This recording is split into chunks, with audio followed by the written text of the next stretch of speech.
Risks. We all take them. They're part of life and part of the adult decision-making process.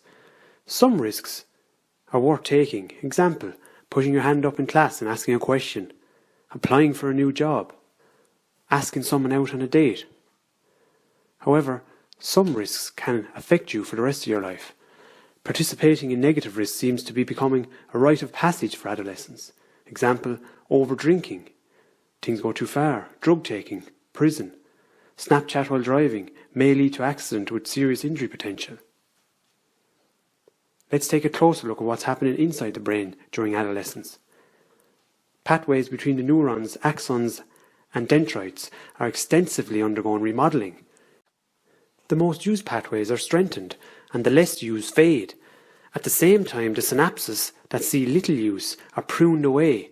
This results in a more efficient outer layer, grey matter, of the brain.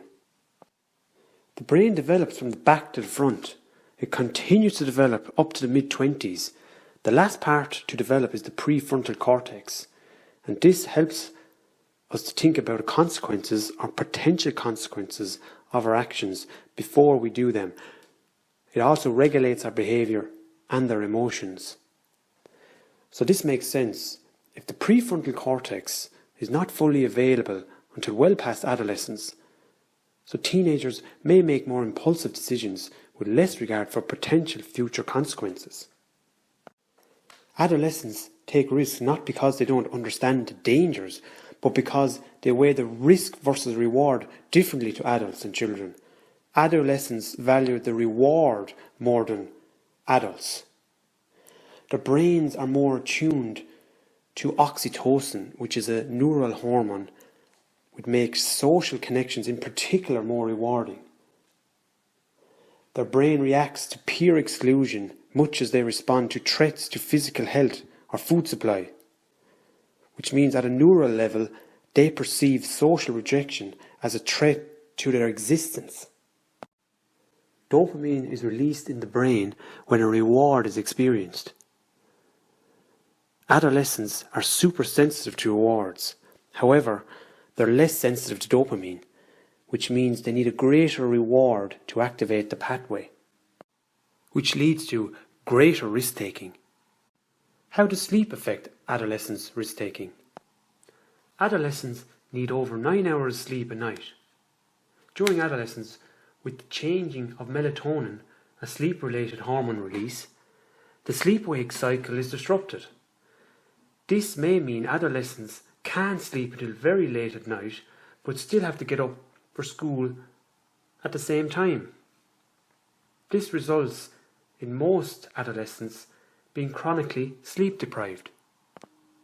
This results in poor cognitive ability, poor problem solving, and more importantly, risky decision making.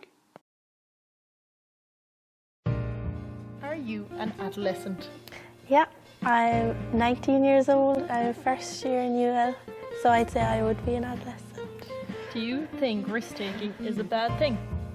No, I don't think risk-taking is a bad thing. I think risk-taking is a bit of fun. What is your definition of a risk? I think a risk is not knowing what's going to happen once you've taken it, but just doing it anyway because it's a bit of a buzz. What is an example of a risk you have taken? I think just weekly risks I take in college would be kind of binge drinking and getting out of a taxi down the road from where my house is just to save a few euro. So walking down on my own about 3 o'clock in the morning. Why do you take these risks? Well, I take the risks to drink, just have fun with your friends because you're going out.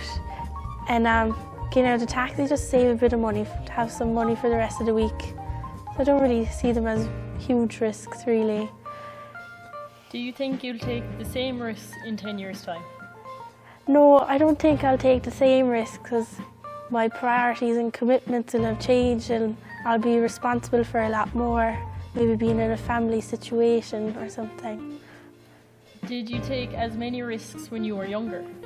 No, I don't think I took as many risks when I was younger because my mother was very influential on all the choices I made, so I don't think I was allowed to take any risks. Do you consider your friends bigger risk takers than you? Yeah, I think some of my friends would definitely be bigger risk takers than me. Like, for example, going off to rag weeks, taking the week off college, but you'd have to join them then, don't you miss out on the crack. Has risk taking benefited you in any way? I think it has, because you've fun stories to tell and experience you can look back on, and you kind of learn from some of the risks you take as well.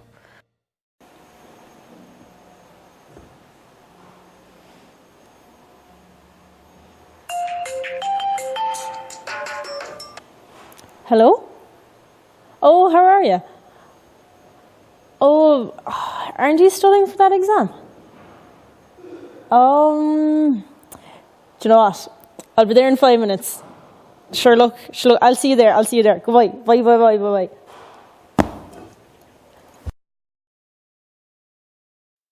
Why is alcohol a risk for adolescents?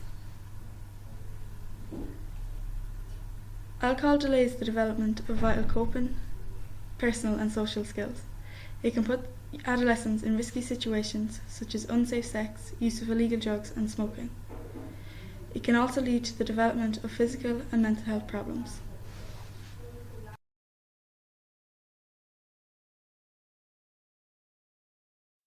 How many adolescents actually engage in this behaviour?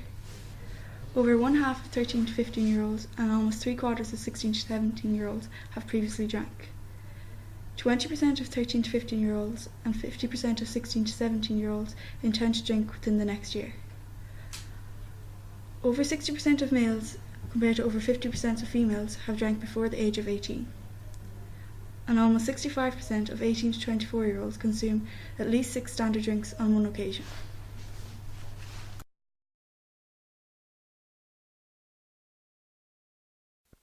Adolescents live in a world that is full of risks.